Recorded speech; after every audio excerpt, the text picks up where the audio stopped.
Good morning. Welcome everyone to the lecture series on current electricity. We are at the last part, and today possibly we will finish this unit. Current इलेक्ट्रिसिटीमध्ये आपण आजच्या लेक्चरमध्ये galvanometer पाहणार आहोत. What is the galvanometer? Galvanometer is the device which is used to measure the current as well as electricity. current as well as voltage. Electric current measure करू शकतो आणि व्होल्टेजसुद्धा major करू शकतो. गॅल्व्हनोमीटर हे असं डिव्हाइस आहे जे फक्त आपल्याला डिफ्लेक्शन दाखवतो. ओके, गॅल्व्हनोमीटर डिफ्लेक्शन दाखवणारं डिव्हाइस आहे जे की सिमेट्रिक डिफ्लेक्शन असेल दोन्ही बाजूला. Okay, so whether the current is flowing through the galvanometer or not, this is only the indications. If we use the shunt resistance, then we will get the exact idea about the current and voltage through the device. Is it okay? Now if we study this in detail, let me explain you about the galvanometer diagram बघा. गॅल्व्हनोमीटरची अशा पद्धतीने असेल. इथं सेंटरला 0 आहे, त्याच्या दोन्ही बाजूला 10, इथं पण 10, 20, 20, 30, 30. It means that symmetric readings are there. This is the knob which is used to just for the indication purpose, how much current is flowing and along which direction it is flowing, positive and negative. So it will show the deflection. If a galvanometer is showing deflection, this is the device which is known as galvanometer. If galvanometer is showing deflection, it means that current is flowing through the device.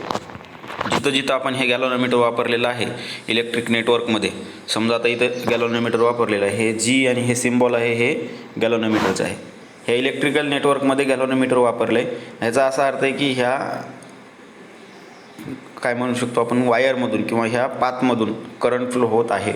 If there is a deflection, if there is null deflection means what? Zero deflection, balanced condition. If this arrow is at 0, if this arrow is at 0, it means that galvanometer is having zero current flowing through it. It means that higher resistance. Now let me explain you few theoretical points and aspects related to the galvanometer. A galvanometer is a device used to detect weak electrical current in the circuit. Weak electric current in the circuit. Small current असेल किंवा weak current असेल तो major करण्यासाठी आपण galvanometer वापरतो. अजून बघा, याचे दोन ॲप्लिकेशन आहेत. तो करंट आणि व्होल्टेजसुद्धा मेजर करू शकतो, ते पाहणार आहोत आपण. It has a coil pivoted म्हणजे सिच्युएटेड किंवा fixed, pivoted or suspended between concave pole faces of a strong laminated horseshoe magnet. त्याच्यामध्ये काय असतं तर कॉईल असते. ओके, हे अशा प्रकारची कॉईल असते आणि ती कशामध्ये फिक्स केलेली आहे? It is fixed in the laminated. Yes, it is fixed in the horseshoe magnet. हा जो हॉर्शू मॅग्नेट आहे त्या हॉर्शू मॅग्नेटमध्ये कॉईल फिक्स केली जाते. ही कॉईल आहे आणि ह्या कॉईलला आपण मग इलेक्ट्रिक फील्ड लावून ती मूव्ह केली जाते. ओके, डायग्राम बघून घ्या. पहिले आहे अँग्युलर स्केल. ही जी आहे अँग्युलर स्केल आहे. इट मीन्स दॅट जस्ट असं गोलाकार आकाराची स्केल आहे. त्याच्यानंतर दुसरं आहे हॉर्शू शेप्ड मॅग्नेट. हे जे मॅग्नेट आहे ते हॉर्शू शेप्ड मॅग्नेट आहे. ओके, त्याच्यानंतर स्पायरल स्प्रिंग. ही जी आहे तो स्पायरल स्प्रिंग आहे. त्याच्यानंतर आयर्न कोर, सेंटरचा जो कोर आहे तो आयर्न कोर आहे. रेक्टँग्युलर कॉईल, ही रेक्टँग्युलर कॉईल आहे. आणि pointer means this one, just like a needle of our wrist वॉचच्या ज्या मिनिट हँड किंवा आवर हँडसारखं किंवा सेकंड हँडसारखं एक पॉइंटर आहे जे की पॉईंट आउट करणार आहे the reading on the angular scale. Okay, so iron core is at the centre, spiral spring is there and this type of arrangement is there. Internal structure of the galvanometer. डायग्रामचं नाव आहे internal structure of galvanometer. बघा पुढचा point. What is next it is about when an electric current passes through the coil it deflects. कॉईलमधून ज्यावेळेस electric current pass होतो त्यावेळेस coil काय होते? डिफ्लेक्ट होते. त्याच्यानंतर बघा next point, the deflection is proportional to the current passing through coil. जे deflection आहे, डिफ्लेक्शन जे पास होणार आहे ते डायरेक्टली प्रोपोर्शनल असणार आहे कशाला? करंटला. Current passing through the coil. Okay. Deflection is directly proportional to current. Deflection हे करंटला प्रोपोर्शनल आहे. जेवढा जास्त करंट तेवढं जास्त deflection. Deflection is directly proportional किंवा प्रोपोर्शनल म्हणा फक्त, डायरेक्टली म्हणण्यापेक्षा. So we don't know exactly how it is fluctuating. So it might have some resistance, internal resistance of the coil also may affect that proportionality.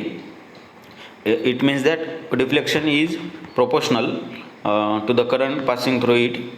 The deflection of the coil can be read with the help of pointer attached to it. जे pointer लावलेले त्याच्यापासून आपण deflection read करू शकतो. The position of the pointer on the scale provided indicates the current passing through the galvanometer. गॅल्व्हनोमीटरमधून pass होणारा current indicate केला जातो. गॅल्व्हनोमीटरमधून पास होणारा करंट इंडिकेट केला जातो कशामुळं? The position of the pointer on the scale, right, or potential difference across it. त्याच्या अक्रॉस जे काही पोटेन्शियल आहे त्याच्या थ्रू ते एक्सप्लेन केला जातो. दस galvanometer can be used as ammeter or voltmeter with suitable modification. जे मॉडिफिकेशन आहे सुटेबल तेवढं मॉडिफिकेशन करून आपण गॅल्व्हनोमीटरचा वापर ॲमीटर आणि व्होल्टमीटर म्हणून सुद्धा करू शकतो. Galvanometer can be used as a ammeter and voltmeter. Ammeter म्हणजे काय? Current measuring device. व्होल्टमीटर म्हणजे काय? Voltage measuring device. The device which measures current is known as ammeter. The device which measures voltage is known as voltmeter.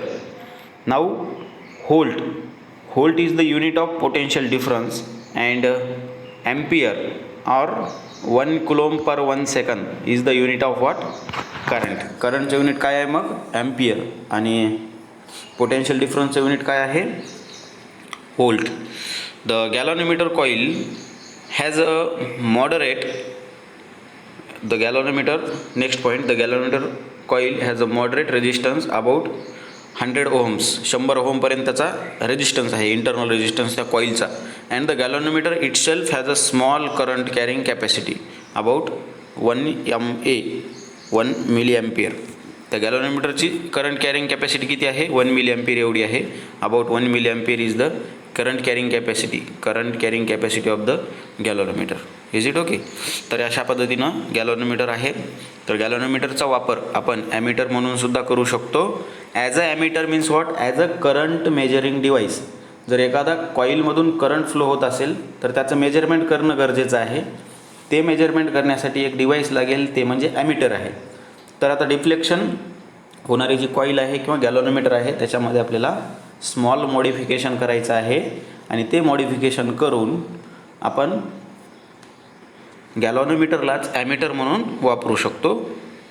तर ते modification करण्यासाठी काही points आहेत. To convert moving coil galvanometer to the ammeter we will have to do few modification. Okay. So the first modification is its effective current capacity must be increased to the desired higher value. Current जी capacity आहे करंटची, effective current capacity जी आहे ती increase केली जावी highest व्हॅल्यूला. आणि next आहे the effective resistance must be decreased the finite resistance जी of the galvanometer when connected in सिरीजमध्ये कनेक्ट केलं तर त्याचं रेजिस्टन्स हा इन्क्रीज झाला पाहिजे, इन्क्रीज व्हायला पाहिजे. Decreases actually through the resistance R which is and ammeter should have 0 resistance. In ideal case ॲमीटरमध्ये रेजिस्टन्स किती पाहिजे? कारण तो करंट मेजर करणार आहे. 0 रेजिस्टन्स असेल तर ॲक्युरेट करंट मेजर होतो. 0 रेजिस्टन्स नसेल किंवा रेजिस्टन्स जर मॅक्झिमम असेल तर करंट कमी मेजर होईल. ॲक्च्युअली रेजिस्टन्स आणि करंट एकमेकाला अपोजिट आहेत. The flow of the what we can say the opposition to the flow of current is known as the resistance. जेवढा जास्त रेजिस्टन्स तेवढा कमी करंट. जर आता ॲमीटर बनवायचं असेल तर काय असलं पाहिजे? Ammeter should have 0 resistance. Ideally 0 is not possible but equal to 0 at the higher most. How it is possible? We can do or we will have to do it. Again the third point, it must be protected from the possible damages. Possible damages पासून त्याचं protection केलं पाहिजे. While are likely due to the passes of excess electric current through to be passed. Okay. ते कशामुळे होऊ शकतं, ते access electric current pass केल्यामुळं ते डॅमेज आपल्याला टाळायचे आहेत. ओके, नाऊ त्याच्यामध्ये दुसरं आहे ते म्हणजे शंट रेजिस्टन्स वापरायचे. This is the type of shunt resistance. Okay, हे एक्स्ट्रा रेजिस्टन्स अप्लाय केलेलं आहे. Here we have galvanometer, here resistance R, current I is there. Okay, current flowing through the galvanometer is known as I G.